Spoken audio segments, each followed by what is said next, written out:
When आरेख के अंदर होता क्या है, सबसे पहले तो वो बात ध्यान रख लो। वेन आरेख होगा क्या, तो एग्जाम के अंदर आपको कुछ ऐसा मिलेगा।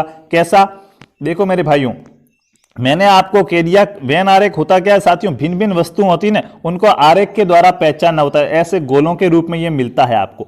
अब देखो जैसे हमें पढ़ा था, मैं कुछ भिन्न भिन्न पढ़ रहे थे ना अपन, बेमेल को अलग करना आपने पढ़ा था। अब मैं यहाँ पे क्या लिख रहा हूं, मैंने लिख दिया शिक्षक, शिक्षक के बाद मैं लिख रहा हूं यहाँ पे विद्यार्थी, शिक्षक विद्यार्थी, और फिर मैं लिख रहा हूं विद्यालय। तो अब सबसे पहले आपको इसका वेन आरेख बनाना है, तो बनाएंगे कैसे, देखिएगा बेसिक से समझना कैसे बनाएंगे साथियों। ये है क्या, पहले इनको समझो।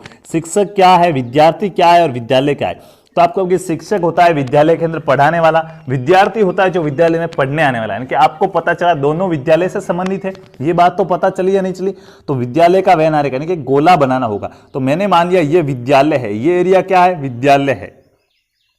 ये साथियों मैंने मान लिया क्या है, विद्यालय है। अब इस विद्यालय के अंदर अब पास में बाहर आसपास इससे संबंधित कैसे हैं उनको दर्शाना। विद्यालय हो गया। अब ये शिक्षक और विद्यार्थी विद्यालय से किस प्रकार संबंधित है उनको आपको आरेख द्वारा दर्शाना होता है। इसे ही कहा जाता है वेन आरेख। क्या कहेंगे, वेन आरेख। एक समुच्चय होता है, समान गुणे वाले वस्तुओं का जो एक समुच्चय या सेट होता है वही वेन आरेख है। दो या दो से अधिक समुच्चय होते हैं, वो आपस में किस प्रकार से संबंधित होते हैं वह बताना। तो आप कहोगे विद्यालय के अंदर होता है विद्यार्थी और विद्यालय के अंदर ही शिक्षक होता है, यानी कि ये दोनों इसके अंदर होते हैं, अंदर है। अब क्या शिक्षक के अंदर विद्यार्थी होगा, या विद्यार्थी और शिक्षक किस प्रकार से संबंधित है, तो ये दोनों विद्यालय के एक भाग है। विद्यालय के अंदर आते हैं, शिक्षक विद्यार्थी के अंदर नहीं आता और विद्यार्थी शिक्षक के अंदर नहीं आता। तो ये साथियों विद्यालय हो गया, और विद्यालय के अंदर ये मान लिया मैंने विद्यार्थी है और ये शिक्षक है। ये बन गया इनका वेन आरेख। ये आ गए शिक्षक और ये क्या आ गए, विद्यार्थी। बस इनके गुणों को आपको पहचानना है, उसके बाद इनको इंप्रूव करना है, पुट करना है कि आप इनका वेन आरेख कैसे बनाएंगे। साथियों इस प्रकार कुछ वेन आरेख बनाने पड़ेंगे, ठीक है। जैसे देखिएगा और अच्छे अच्छे यहाँ पे लेते हैं। जैसे साथियों मैंने कह दिया, क्या कह दिया साथियों, मैं यहाँ पे कुछ लिख देता हूं। कैसे कुछ लिखूं भाई, बोलो क्या लिखूं, कुछ लिखूं। जैसे मैंने लिख दिया वकील और अध्यापक। साथियों मैंने लिख दिया वकील, अध्यापक, वकील, अध्यापक, और क्या लिखूं, वकील अध्यापक के साथ चलो वकील और अध्यापक लिख दिया। तो अब इनका आप आरेख कैसे बनाएंगे, तो साथियों देखिएगा, क्या वकील अध्यापक से संबंधित है, वकील है वो अध्यापक होता है तो आप कहोगे वकील अध्यापक नहीं होता है, अध्यापक वकील होता है तो आप कहोगे अध्यापक भी वकील नहीं होता है। तो ये अध्यापक हो गया और ये वकील हो गया, इनका कोई लेना देना नहीं है। तो इसका वेन आरेख ऐसे बन जाएगा। साथियों वेन आरेख बनाते कैसे, ये चीज समझ लो। वेन आरेख बनाते कैसे अगर ये समझ लो, यहां से कितने टाइप के क्वेश्चन आते हैं, दो टाइप के प्रश्न आते हैं। मैं दोनों टाइप के आपको प्रश्न भी करके यहां पे बताऊंगा कि कौन सा राइट हो जाएगा। अब देखिए थोड़ा सा आप पहचानने की कोशिश कीजिएगा, मैंने आपको बता दिया है किस प्रकार बनाते हैं। जैसे साथियों देखिएगा, मैंने लिख दिया वाहन और फिर मैं लिख देता हूं मोटरसाइकिल। क्या लिख दिया मैंने, वाहन लिख दिया, उसके बाद मैंने लिख दिया मोटरसाइकिल और उसके बाद मैंने क्या लिख दिया, जिप लिख दिया। अब इसका वेन आरेख बनाना है तो आप कैसे बनाएंगे, बस वो थोड़ा सा यहां से सीख लीजिए साथियों। वाहन, मोटरसाइकिल और मैंने जिप लिख दिया, तो इसका वेन आरेख आप कैसे बनाएंगे मेरे भाइयों। साथियों देखो वाहन क्या होता है, तो आपको ये जितने भी गाड़ियां वाड़ियां हैं इनको हम वाहन कहते हैं। मोटरसाइकिल क्या है, तो आपको वाहन ही है, मोटरसाइकिल भी एक प्रकार का वाहन ही है। जिप क्या है, तो जिप भी एक प्रकार का वाहन है। मोटर, तो इनका इससे दोनों का संबंध तो आपने निकाल दिया, यानी कि सबसे बड़ा कौन है यहाँ पे, तो वाहन है। वाहन के अंदर ये सब आएंगे, तो ये तो हो गया वाहन। अब देखो इनका संबंध, इसका संबंध दोनों से निकाल दिया, तब इसका संबंध निकालो, तो इसका संबंध इससे तो निकल दिया कि मोटरसाइकिल है वो वाहन के अंदर आएगा, ठीक है, तो ओके। और इसका मोटरसाइकिल और जिप के बीच क्या संबंध है, तो अब क्योंकि मोटरसाइकिल और जिप के बीच कुछ संबंध नहीं है, समान गुणों वाले हैं कि दोनों क्या है, वाहन है। तो मोटरसाइकिल आ गया ये वाला और वाहन आ गया ये वाला, बस ये सॉरी जो जिप है वो आ गया ये वाला और मोटरसाइकिल आ गया ये वाला। मोटरसाइकिल ये हो गया वाहन, यानी कि जिप और मोटरसाइकिल दोनों क्या है, वाहन है। समझ में आया या नहीं आया, देखिएगा एक दो और लेते हैं, अच्छे से समझ में आना चाहिए, बेसिक कॉन्सेप्ट है, अगर समझ गए तो बहुत ही फायदा मिलेगा। एग्जाम में 2 से 3 प्रश्न आते हैं भाई, देखना। देखिएगा साथियों मैंने लिख दिया पक्षी, पक्षी के अंदर मैंने क्या लिख दिया, कौआ, मोर और मैंने लिख दिया साथियों हाथी। अब बताओ इसका वेन आरेख बनाना होगा तो कैसे बनाओगे। साथियों रफ कॉपी और पेन लेके बैठना, अगर ये आपने वेन आरेख बनाना सीख लिया ना तो फिर तो वहां पे तो आपको ऑप्शन के अंदर वेन आरेख दिया हुआ होगा तो देखते ही पहचान लोगे। तो उससे पहले जरूरी है कि आप इस वेन आरेख को बनाते कैसे वो सीख लो, बनाना सीखना बहुत ही जरूरी है। तो मेरे भाइयों और बहनों देखो यहाँ पे आप कैसे करोगे। साथियों देखिएगा आपको क्या दिया गया है, पक्षी। तो सबसे पहले पक्षी का इनसे क्या संबंध है, कोआ। कोआ आप कहोगे पक्षी होता है, मोर, मोर आप कहोगे पक्षी होता है, हाथी और पक्षी आप कहोगे हाथी और पक्षी के कोई संबंध नहीं है, हाथी जानवर है पक्षी नहीं है। ओके, यानी कि आपको इन दोनों के बीच का संबंध तो मिल गया कि ये क्या है, दोनों के बीच का संबंध तो मिल गया कि ये क्या है साथियों। तो ये आपने कह दिया ये हो जाएगा पक्षी, क्या हो गया पक्षी। अब कोआ क्या है, कोए का संबंध निकालो तो कोआ पक्षी है तो पक्षी के अंदर भी आएगा, ये तो पता चल गया। मोर और कोआ तो कहोगे मोर ना कोआ में आएगा ना कोआ मोर में आएगा, दोनों पक्षी है, समान जाति के है, समान गुण है पक्षी, इसलिए हम क्या करेंगे इन दोनों को इसके अंदर लिख देंगे। ये कोआ हो गया और ये मोर हो गया, क्या हो गया ये साथियों हो गया कोआ और ये क्या हो गया मोर। कोई भी एक कोआ कर दो एक मोर कर दो, और ये क्या है, ये कोआ, ये हो गया कोआ, ये हो गया मोर, और ये किसके अंदर आते हैं, इस घेरे के जो अंदर आ रहे हैं ना, मतलब बार वाले के अंदर आ रहे हैं, तो बार वाला इनका गुण होगा। तो ये दोनों क्या है, पक्षी है, जो इनका क्या है, गुण है। अब चौथा हमारे पास क्या बचता है, हाथी। तो हाथी का मोर से क्या संबंध, आपको कोई लेना देना नहीं, कोए से कोई लेना देना नहीं, पक्षी से कोई लेना देना नहीं, यानी कि हाथी अलग है, इन तीनों से अलग है। तो हाथी को हमने यहां साइड में बना दिया, ये हो गया हाथी, क्या हो गया हाथी।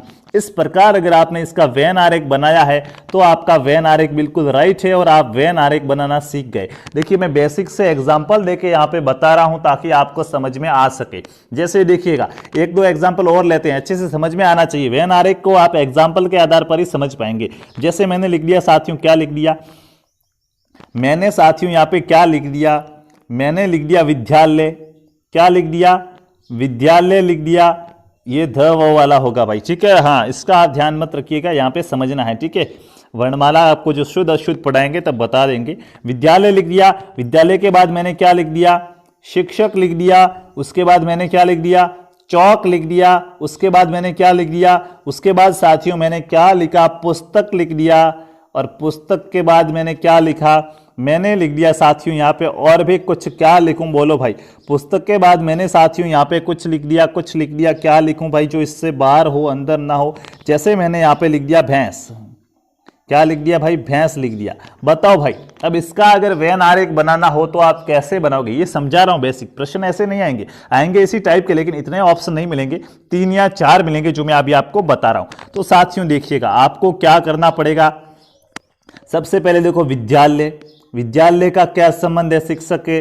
तो विद्यालय का संबंध है कि विद्यालय का संबंध शिक्षक से क्या है, तो आप कहोगे विद्यालय के अंदर होता है शिक्षक। पुस्तक का शिक्षक से संबंध है, तो आप कहोगे पुस्तक होती है शिक्षक के पास, यहाँ पर विद्यालय के अंदर पुस्तक होती है, ठीक है। चौक, तो चौक विद्यालय में भी होती है और शिक्षक के पास भी चौक होती है। यहां समझ में आ गया। भैंस है वो इन सबसे अलग है। तो इनके 2 प्रकार से वेन आरेख बन सकते हैं। आपको ऑप्शन में क्या दिया जा रहा है वो इंपॉर्टेंट है। कैसे, देखो भाइयों ये बना दिया मैंने विद्यालय, क्या बना, विद्यालय बना। अब तो एक तो यह है कि विद्यालय के अंदर ये शिक्षक हो गया, ये विद्यालय के अंदर चौक हो गई, और ये विद्यालय के अंदर पुस्तक हो गई, और ये भैंस इन सबसे अलग है तो ये भैंस हो गई। पहला वेन आरेख तो इसका इस टाइप का बन सकता है। लेकिन अगर दूसरे इसको इस प्रकार से समझा जाए, अब समझने वाले पर निर्भर करता है कि विद्यालय हो गया, विद्यालय के अंदर क्या होता है, शिक्षक होता है, तो ये शिक्षक हो गया। शिक्षक के पास क्या होती है, तो आपको शिक्षक के पास चौक होती है और पुस्तक होती है, और ये हो गया भैंस यहां से अलग। दूसरा वेन आरेख इस प्रकार भी बन सकता है। कैसे, देखो यहां पे और यहां पे फर्क क्या है, तो यहां पे मैंने इसको क्या माना, विद्यालय हो गया, और ये यहां पे विद्यालय हो रहा था, ये क्या हो रहा है, यहां पे शिक्षक हो रहा है। क्या हो रहा है, शिक्षक, और शिक्षक के पास क्या है, ये शिक्षक के पास चौक भी है और ये शिक्षक के पास पुस्तक भी है, ठीक है। अब ये 2 प्रकार से मैंने क्यों बनाए, ताकि आपको समझ में आ सके दोनों तरीके से कि वेन आरेख कैसे बनता कैसे।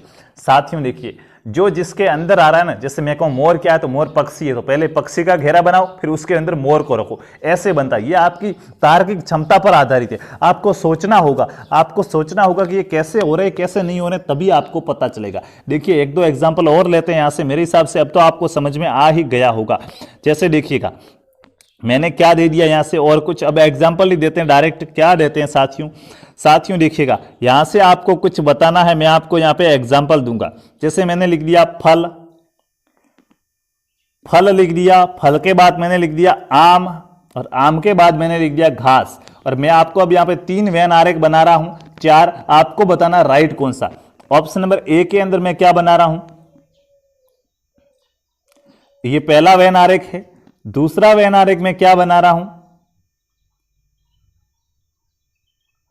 तीसरा वेन आरेख में यहां पे क्या बना रहा हूं, और चौथा वेन आरेख साथियों यहां पे मैं क्या बना रहा हूं। बताओ भाई, अब इसमें से राइट कौन सा हो जाएगा, अगर समझ में आया है तो बताओ। A B C D answer दीजिएगा फटाफट से, राइट कौन सा हो जाएगा कमेंट में आंसर कीजिएगा। फल, आम और घास के लिए इनमें से कौन सा वेन आरेख राइट होगा, ऐसा ही आपको एग्जाम के अंदर प्रश्न मिलने वाला है।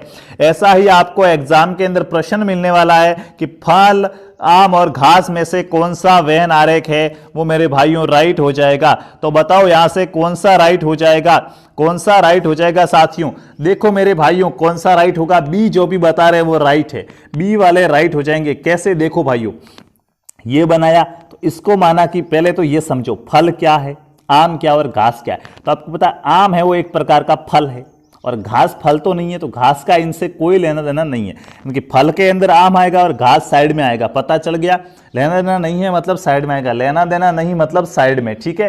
तो आम के फल क्या है, आम फल है, तो फल के अंदर आम आएगा और घास आएगा साइड में।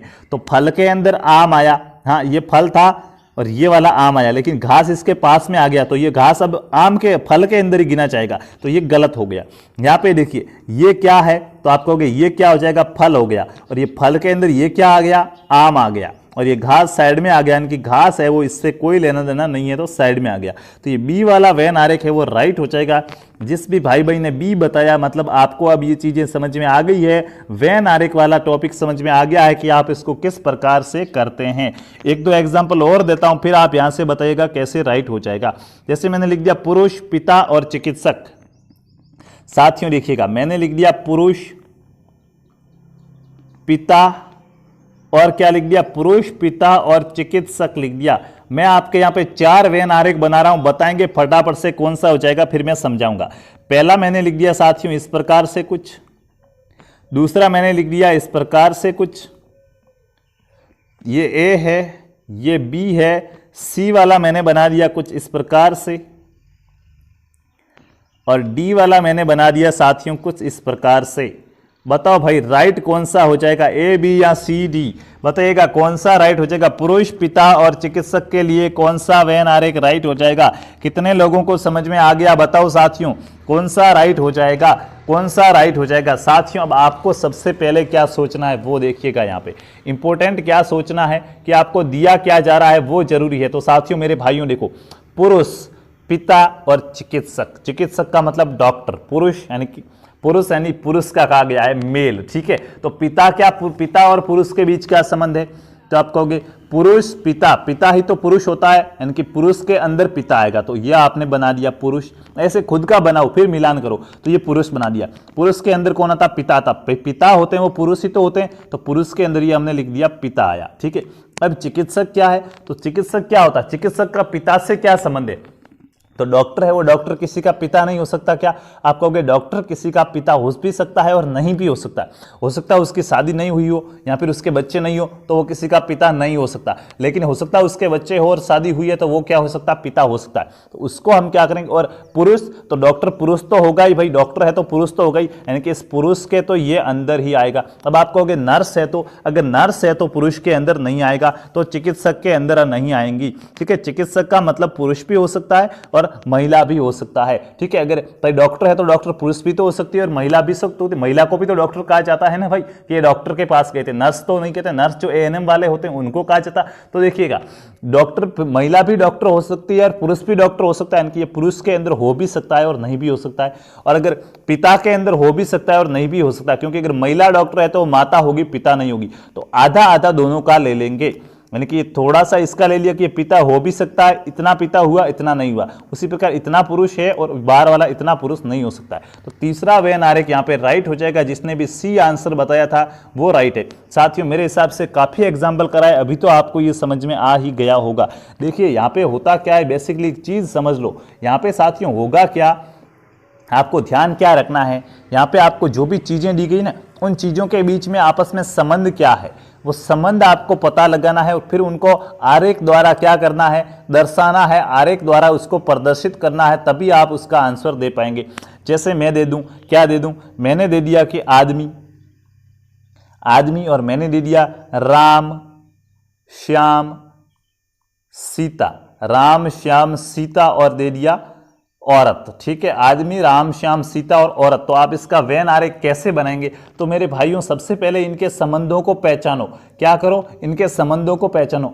आदमी, आदमी का मतलब चला आपको कोई जाति है तो आदमी का राम से क्या संबंध है, तो भाई राम आदमी ही तो है, आदमी का नाम है राम, तो आपको पता चला आदमी होगा, उसके अंदर राम आएगा। किस क्या है, राम आदमी है, तो जो है वो बार आदमी है। ये क्या है, आदमी। कौन आदमी है, राम, तो राम इसके अंदर आया, तब हम कहेंगे ये राम है। और ये किसके अंदर आ रहा है, तो इस गोले के अंदर आ रहा है, और इस गोले का मतलब है आदमी, तो राम आदमी हो जाएगा। ऐसे आपको इसको करना होगा। तो देखिएगा ये आदमी हो गया और इस आदमी के अंदर क्या आ गया, राम। उसके बाद श्याम, तो श्याम क्या है, तो आपको कहोगे श्याम भी आदमी है, तो इसके अंदर आ गया श्याम। अब यूं नहीं, अगर राम पिता है और श्याम उसका पुत्र है, नहीं भाई आदमी है। ठीक है, दोनों आदमी के नाम ही, यहाँ आदमी दिया हुआ तो इनके नाम है, तो हम इसको आदमी मानेंगे। सीता, अब आपको सीता क्या आदमी है, नहीं, सीता स्त्री है। ओके, सीता का श्याम से संबंध कोई, राम से नो। औरत, हाँ औरत जाति आया, आदमी का औरत से कोई संबंध, अलग अलग जाति है, तो औरत साइड में बन जाएगा, और सीता क्या है, औरत, तो ये ऐसे आ जाएगा। तो इसका वेन आरेख है वो ऐसे बन जाएगा, ऐसे इसका वेन आरेख बनेगा। साथियों अब अगर ये समझ में आ गया है तो मेरे हिसाब से आपके वेन आरेख से संबंधित प्रश्न गलत नहीं होंगे। ये प्रश्न का पहला प्रकार था, ये वेन आरेख से संबंधित प्रश्न का क्या था, पहला प्रकार था। दूसरा प्रश्न कैसे आता है, तो देखिएगा दूसरे प्रश्न के लिए मैं कुछ ऐसे आपको डाटा देता हूं, उन डाटा के आधार पर आपको पहचान करके कुछ प्रश्नों के आंसर देने होते हैं। जैसे मैंने ये वाला बना दिया साथियों, तो अब इसके अंदर क्या होता है, मैंने मान लिया कि जो ये कुछ खिलाड़ियों के जैसे नाम वगैरह आपको दिए जाते हैं, क्या दिए जाते हैं, खिलाड़ियों के नाम, या फिर मैं ले लेता हूं त्रिभुज वाले क्या है, शिक्षक है। जो त्रिभुज के अंदर जितनी भी मैं संख्या लिखूंगा वो क्या हो जाएगी, शिक्षक हो जाएगी। त्रिभुज के अंदर वाले जितने भी मैं संख्या लिखूंगा साथियों वो क्या होंगे, शिक्षक होंगे। जैसे मैंने लिख दिया 9 3। ठीक है, उसके बाद देखिएगा ये जो आयत में आ रहा है ये क्या है, डॉक्टर है। क्या है, डॉक्टर है। ठीक है, ये डॉक्टर है। और जो इस गोले के अंदर आ रहे हैं, ये गोले में आने वाले क्या हो जाएंगे साथियों, गोले के अंदर आने वाले मैंने लिख दिया इंजीनियर है। क्या है, इंजीनियर है। गोले में आने वाले क्या हो जाएंगे, इंजीनियर हो जाएंगे। तो आपसे इसमें कुछ डाटा दे देंगे और आपसे कुछ प्रश्न पूछे जाएंगे। बिल्कुल बेसिक से समझा रहा हूं, थोड़ा सा ध्यान से समझना, ये समझ में आना बहुत ही जरूरी है साथियों। यहाँ 9 लिख दिया उसने, यहाँ 3 लिख दिया, यहाँ उसने 2 लिख दिया, यहाँ 6 लिख दिया, यहाँ 1 लिख दिया। अब आपसे मैं कुछ प्रश्न पूछता हूं, आप फटाफट से उनका, पहले तो मैं एक समझाता हूं कि इसका होता कैसे, फिर आपसे मैं प्रश्न पूछूंगा। देखिए साथियों, त्रिभुज का मतलब हो गया शिक्षक, यानी कि इस त्रिभुज के अंदर जितनी भी संख्याएं आएगी वो क्या है, शिक्षक है। तो अब त्रिभुज के अंदर टोटल कितनी संख्याएं आ रही है, तो आप कहोगे 9 और 3 कितने आए, 12। तो शिक्षक कितने हो गए, तो आपको पता चला शिक्षक है 12। उसके बाद देखो डॉक्टर कौन से, आयत के अंदर जितनी भी संख्या आ रही है वो डॉक्टर है। तब आयत बनाओ, त्रिभुज के अंदर से भी गुजर रहा है आयत, गुजर रहा नहीं गुजर रहा है, यानी कि ये 3 का क्या आपको पता चला कि ये 3 है वो त्रिभुज के अंदर भी आ रहा है और ये 3 आयत के अंदर भी आ रहा है। यानी कि आपको क्या पता चला कि ये जो 3 है ना, ये 3 है ना, ये 3 त्रिभुज में भी आ रहा है साथियों और आयत में भी आ रहा है। मतलब ये क्या है, त्रिभुज में आ रहा है, मतलब ये क्या है साथियों, त्रिभुज में आ रहा है, मतलब ये शिक्षक है। त्रिभुज में आया मतलब शिक्षक है और आयत में आया मतलब ये क्या है, डॉक्टर है। तो अब आपको कि कौन सा माने, डॉक्टर या शिक्षक, साथियों दोनों है। 3 का मतलब ये यहाँ पे क्या हो रहा है कि 3 है वो डॉक्टर भी है और शिक्षक भी है। और आपको प्रश्न ऐसे ही पूछेगा कि निम्न में से कौन डॉक्टर और शिक्षक दोनों व्यवसाय करता है, डॉक्टर और शिक्षक है। तो आपको यहाँ पे पता करना 3 है। उसी प्रकार देखिए इस गोले के अंदर आ रहे हैं वो क्या है, इंजीनियर है। गोले में आने वाला क्या है, इंजीनियर है। अब आपसे डायरेक्ट पूछ ले इंजीनियर कितने हैं, तो आप कहोगे 6 इंजीनियर है, 6 वाला इंजीनियर है। लेकिन अगर आपको पूछ ले कितने डॉक्टर इंजीनियर है, तो कितने डॉक्टर है वो इंजीनियर है, तो डॉक्टर भी है और इंजीनियर भी है, तो आप कहोगे 6 है। कितने डॉक्टर इंजीनियर, तो डॉक्टर इंजीनियर, डॉक्टर वाला इंजीनियर 6 बार, इंजीनियर कितने डॉक्टर है, तो ये 6 इंजीनियर ये इस डॉक्टर वाले में आ रहा। अगर आपको पूछ ले कि कितने इंजीनियर शिक्षक है, तो इंजीनियर वाला कौन सा, गोला, शिक्षक वाला कौन सा, त्रिभुज। गोले और त्रिभुज के बीच कोई रिलेशन, आपको कोई रिलेशन नहीं है, ये दूर दूर पड़े, तो कोई डॉक्टर है, सॉरी कोई इंजीनियर है, वो शिक्षक नहीं है। ऐसे साथियों आपको इसको करना होगा। मेरे हिसाब से आपको ये समझ में आ गया होगा। एक दो एग्जाम्पल लेते हैं, प्रश्न लेते हैं, फिर यहां से आपको अच्छे से समझ में आ जाएगा। देखिएगा, मैं एक वेन आरेख बनाता हूं, तब तक आप थोड़ा सा धैर्य बनाए रखेंगे। मैं एक वेन आरेख बनाता हूं यहां पे, फिर आपसे उनके प्रश्न पूछूंगा। वेन आरेख बन रहा है मेरा यहां पे साथियों, ये बनाया मैंने आयत, और आयत के साथ मैंने यहां पे क्या बना लिया, एक इस आयत के साथ ही यहां पे साथियों ये मैंने बना लिया त्रिभुज। क्या बनाया, त्रिभुज बनाया। थोड़ा सा बड़ा बना देता हूं ताकि आपको दिखे सही।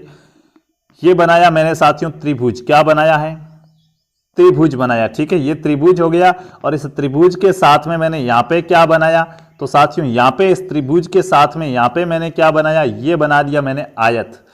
ये आयत हो गया, और इसी आयत के अंदर से मैं कुछ गुजार रहा हूं। क्या गुजार रहा हूं, तो यहां से मैंने ये वाला बना दिया एक वर्ग। क्या बना दिया, वर्ग बना दिया। अब देखिएगा, ये समझ में आ रहा है क्या क्या बन रहा है। ठीक है, टूटा फूटा बना भले ही बना, लेकिन समझ लेना है कि ये क्या है, ये त्रिभुज है। ये क्या है, ये त्रिभुज है। ये क्या है, ये आयत है। और ये क्या है, ये वर्ग है। तो अब आपको एग्जाम में प्रश्न कैसे मिलेंगे कि जो त्रिभुज है ना, ये त्रिभुज वाले किसकी संख्या है, तो आपको कह दिया कि त्रिभुज वाले है वो बियारी है। कौन है, जो भी त्रिभुज के अंदर आएंगे वो बियारी होंगे। जो भी आयत के अंदर आएंगे वो कौन होंगे, तो आयत में आने वाले सभी कौन होंगे, पंजाबी होंगे, पंजाब के अंदर रह रहे हैं। और जो वर्ग में आने वाले हैं वो कौन होंगे, तो साथियों वर्ग में आने वाले मराठी होंगे। कौन होंगे, मराठी होंगे। ऐसे आपको दे दिया कि आयत में आने वाले पंजाबी है, वर्ग में आने वाले मराठी है, और जो त्रिभुज में आ रहे हैं वो बिहारी। अब इनके बीच कुछ संख्याएं लिखी होगी, जैसे मैं अभी पुट करता हूं संख्याएं, आप देखते जाइएगा। यहां पे मैंने 2 लिख दिया, यहां पे मैंने क्या लिख दिया है, यहां पे 2 लिख दिया, यहां पे 1 लिख दिया, यहां पे 3 लिख दिया। ठीक है, ये 3 है, ये 1 है। थोड़ा सा सही लिखता हूं साथियों, थोड़ा सा मेरे को टाइम दीजिएगा आप, ताकि आपको अच्छे से समझ में आ सके, मैं अपनी पूरी मेहनत कर सकूं। देखिएगा साथियों, यहां से आप देखिएगा, ये वाला था। ठीक है, अब यहाँ पे हम लिख रहे थे, पुट कर रहे थे, तो यहाँ पे मैंने 2 लिख दिया था। उसके बाद यहाँ पे मैंने कितना लिख दिया, 7 लिख दिया। उसके बाद यहाँ पे मैंने कितना लिख दिया, 6 लिख दिया। यहाँ पे मैंने कितना लिख दिया, 8 लिख दिया। उसके बाद यहाँ पे मैंने 4 लिख दिया, और साथियों यहाँ पे मैंने 3 लिख दिया। यहाँ पे 3 है, ध्यान रखना कहाँ कहाँ पे लिख रहा हूँ, ध्यान रखना। यहाँ पे 1 और यहाँ पे भी कितना है, 3 है। ये मैंने सारे डाटा पुट कर दिए। अब मैं आपसे यहां से करूंगा क्वेश्चन, उन क्वेश्चनों के आप देंगे फटाफट से आंसर, और आपके एग्जाम के अंदर 80 से 90% ऐसा प्रश्न आने की चांसेस है। एक प्रश्न ऐसा भी आता है, और 2 या 3 प्रश्न वो वेन आरेख वाले भी आते हैं। इस टॉपिक से 3 या 4 प्रश्न आपके एग्जाम के अंदर मिलेंगे, तो आपको अच्छे से समझना है। अगर समझ में नहीं आ रहा तो मैंने मेरी पूरी कोशिश की है समझाने की। इस वीडियो को एक बार आप पुनः देखिएगा, आपको समझ में आ जाएगा। साथियों देखिएगा, क्या मैं प्रश्न क्या पूछूं, पंजाबियों की कुल संख्या कितनी है, बताओ भाई। टोटल पंजाबी कितने, फटाफट से बताओ। कुल पंजाबी कितने हैं, कुल पंजाबियों की संख्या कितनी है, कुल पंजाबी कितने हैं, बताओ साथियों मेरे भाइयों। कुल पंजाबियों की संख्या कितनी है, फटाफट से गिनो और बताओ। कुल पंजाबियों की संख्या कितनी है, कुल पंजाबियों की संख्या कितनी है। मैं ऑप्शन देता हूं आपको, 26 या 28। ऑप्शन दिए मैंने 26 या 28, बताओ दोनों में से राइट बताओ। 26 राइट है या 28। तो साथियों पंजाबी है कौन से, सबसे पहले तो वो पता करोगे। तो जो इस आयत के अंदर आ रहे हैं वो पंजाबी है, आपको बता दिया। इस आयत के अंदर जितने भी आ रहे हैं ये क्या है, पंजाबी है। तो आयत के अंदर आ रहे हैं, इस बाउंड्री के अंदर जो जो आ रहे हैं उनको गिनो। तो 1, 7 और 3 10, 10 और 1 11, 11 और 3 आपको 14, 14 और 6 आपको 14 और 6 होते हैं 20, 20 और 4 24, आपको 24 ही हो रहे हैं। आपने तो 26 और 28 ऑप्शन दिए। एक बार पुनः गिनो आयत के अंदर, हो सकता है मैंने एक आधा डाटा ना लिखा हो। हाँ साथियों, यहाँ पे 3 नहीं है 5 है। कितने हैं, 5 है। जो मैं यहाँ पे आपको 3 बता रहा हूं ना, ये थोड़ी सी यहाँ पे 3 नहीं है, कितने हैं, 5 है। यहां पे साथियों 5 है, कितने हैं, 5 है। ठीक है, 5 है। अब भाई देखो, अब गिनो कितने हो रहे हैं, यानी कि आयत के अंदर जो भी आ रहे हैं वो पंजाबी है। तो अब पंजाबी कितने हुए, 7 और 3 10, 10 और 4 10, ये 20, 20 और 5 25 और 1 26, यानी कि जिसने भी 26 बताया, पहले जिसने देखिए पहले जिसने 23 बताया था वो राइट है, क्योंकि पहले यहाँ पे 3 लिखे हुए थे, मैंने 2 बढ़ाए। तो अब जो सॉरी पहले 24 बता रहा था वो राइट है। ठीक है, अब 2 बढ़ाए तो 26 बता रहा वो राइट है। तो जिसने भी 24 या 26 बताया था वो राइट है। ठीक है, पहले 24 राइट था, अब 26 राइट है। ऐसे साथियों आपको गिनना, मैं यहाँ पे आपको प्रश्न का तरीका बता रहा हूं कि आपको प्रश्न कैसे कैसे पूछे जा सकते हैं, ठीक है। तो भाइयों रिक्वेस्ट रहेगी आराम से सोच के इसको समझना। अब देखिए दूसरा प्रश्न मैं कैसे पूछ लूं, मैं पूछ लूं आपको अभी पंजाबियों की संख्या पूछी, अब मैं पूछ दूं बिहारियों की संख्या कितनी है, टोटल बिहारी कितने हैं बताओ भाई, इसके अंदर टोटल बिहारी कितने हैं फटाफट से गिन के बताओ। अब सारे डाटा सही है, टोटल बिहारी कितने हैं बताओ।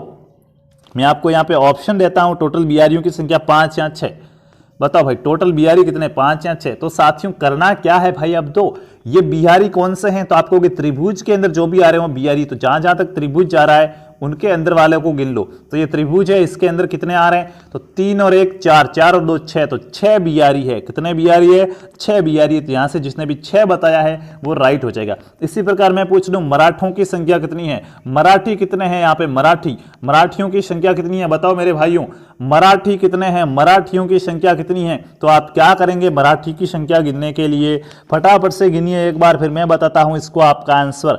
मराठियों की संख्या कितनी हो जाएगी, ऑप्शन दे दूं क्या आपको, बिल्कुल 20 या 21, बताओ भाई ऑप्शन दे दिया 20 और 21, बताओ मराठियों की संख्या कितनी हो जाएगी। तो मेरे भाइयों क्या करोगे, ये जो व्रत है इस व्रत के अंदर जो जो आ रहे हैं वो क्या है, मराठी है।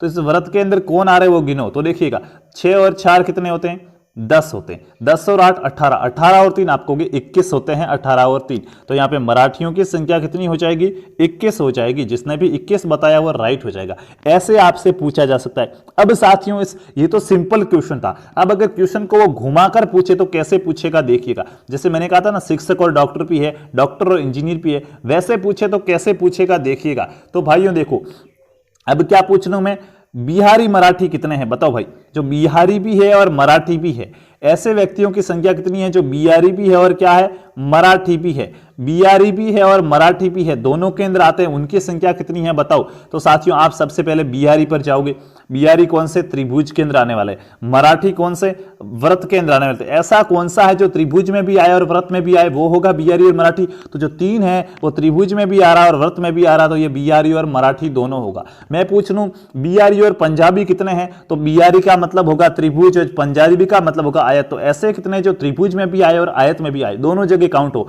तो ये देखिएगा 1 और 3, ये त्रिभुज में भी, ये वाला भाग त्रिभुज में भी काउंट आ रहा है, आयत में भी काउंट हो रहा है। तो 4 हो जाएंगे मराठी और बिहारी और पंजाबी। ऐसे प्रश्न भी आपको साथियों एग्जाम के अंदर देखने को मिल सकते हैं, जो आपको अच्छे से समझने होंगे, तभी आपको एग्जाम के अंदर अच्छे मार्क्स मिलेंगे। तो साथियों ये ऐसे प्रश्न भी आपको 2 टाइप्स के मैंने समझाए हैं। जो वेन आरेख है, वेन आरेख से कितने प्रकार के आपको क्वेश्चन एग्जाम में देखने को मिल सकते हैं, 2 प्रकार के वेन आरेख से आपको एग्जाम में क्वेश्चन मिल सकते हैं, जो मैंने आपको बता दिए। यह आपकी तार्किक क्षमता पर आधारित क्वेश्चन है, आपके सोचने की क्षमता क्या, आप क्या तर्क देते हैं उसके आधार पर क्वेश्चन है। तार्किक क्षमता का आपका एक और पार्ट है, जैसे कुछ पेने हैं वो घड़ियां हैं, कुछ घड़ियां पेने हैं, तो वो भी जब भी उस टॉपिक की बारी आएगी तो हम उस टॉपिक को भी करेंगे। फिलहाल हमने यहाँ पे किया है। अब एक प्रश्न लास्ट एंड फाइनल आपके लिए यहाँ पे मैं देता हूं, आप उसके राइट आंसर बता दे, मैं समझ जाऊंगा कि आपको वेन आरेख वाला डायग्राम है तो टॉपिक है वो समझ में आ गया है। साथियों मैं कुछ बनाता हूं, तब तक आप वेट कीजिएगा मेरे बनाने का।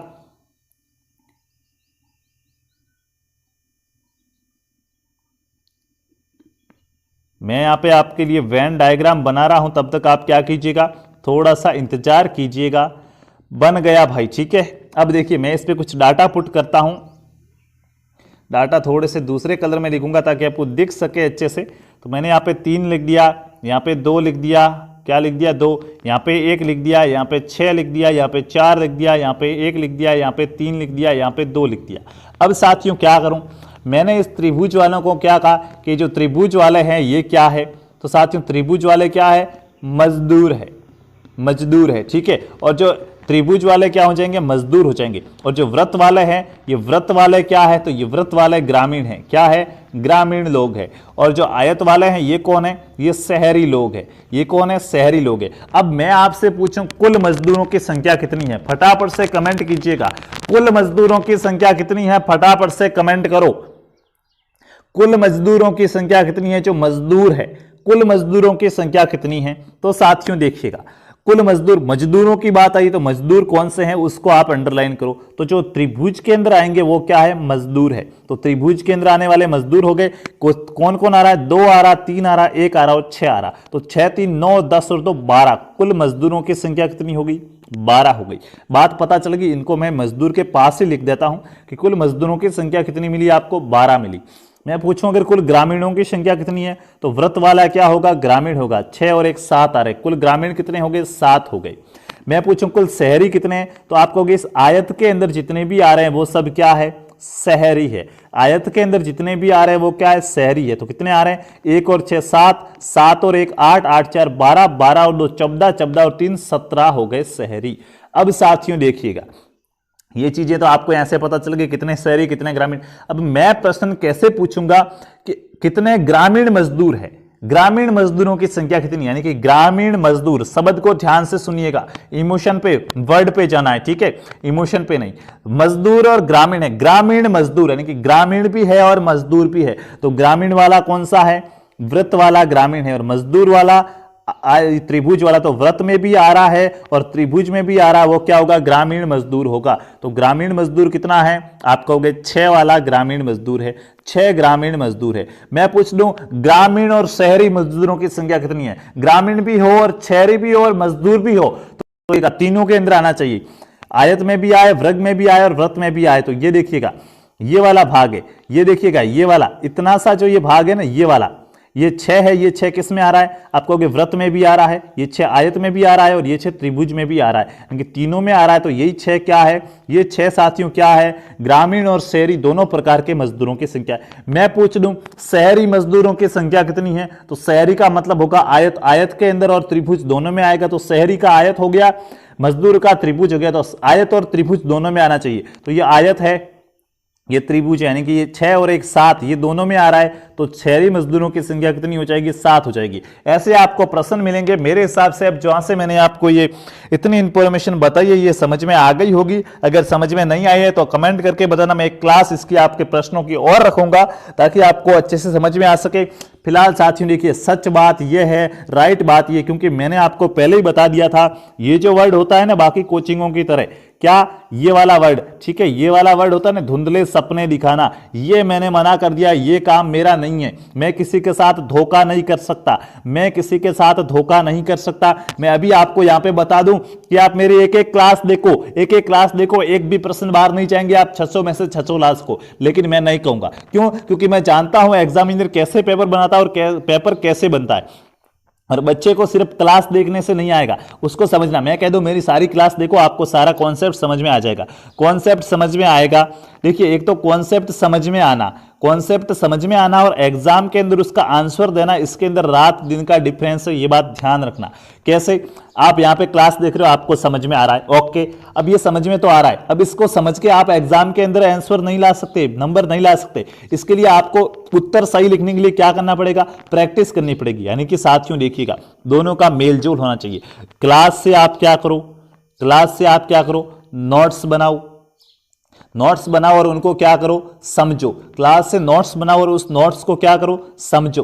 उसके बाद समझने पर डायरेक्ट एग्जाम में देने मत जाना। फिर जो मैंने अभी जैसे टॉपिक पढ़ाया वेन डायग्राम, क्या पढ़ाया, वेन डायग्राम पढ़ाया, तो आप अपनी बुक, जो भी बुक है आपके पास, लक्ष्य राय जो भी है चलेगी, जो भी आपके पास बुक है उस बुक से वेन डायग्राम टॉपिक खोलो, उस बुक से क्या करो, वेन आरेख वाला टॉपिक खोलो और फिर उससे लो क्वेश्चन, और फिर उन क्वेश्चनों को मैंने जो समझाया, जो तरीका बताया, उस तरीके पर हल करने की कोशिश करो। जब वहां से आपका क्वेश्चन मैंने जो तरीका बताया इस तरीके से राइट हो जाए, तब आपको समझ में आया है। क्लास देख के जो समझ में आ रहा है उसे समझ में आना नहीं कहते हैं। आप वापस कोई क्वेश्चन कर रहे हो और वो आपका क्वेश्चन राइट हो रहा है, तब समझ में आया, तब मानना कि हाँ एग्जाम के अंदर आपका सिलेक्शन होगा। हाँ, तब मानना है कि आपको एग्जाम में सिलेक्शन होगा। तो सिर्फ क्लास ही नहीं देखनी है बल्कि प्रैक्टिस भी करनी है, ठीक है। क्लास के साथ साथ प्रैक्टिस भी करनी है। मैं हर बार बताता हूं कि प्रैक्टिस भी करनी है क्लास के साथ साथ। जो क्लास के अंदर पढ़ाया जाता है उसको वापस घर पे बैठ के क्या करना है, समझना भी है, सीखना भी है। तो ये थी साथियों आज हमारी वेन डायग्राम की क्लास, वेन आरेखों को हमने पढ़ा। अब हम मिलेंगे अगली क्लास के अंदर, तब तक के लिए खुश रहिए, अच्छे रहिए। जय जय राजस्थान, जय हिंद, जय भारत, वंदे मातरम। यदि आप एसएससी, बैंक, रेलवे, डिफेंस या राजस्थान भर्ती परीक्षा की तैयारी कर रहे हैं तो आज ही लहर क्लासेज को सब्सक्राइब कीजिए।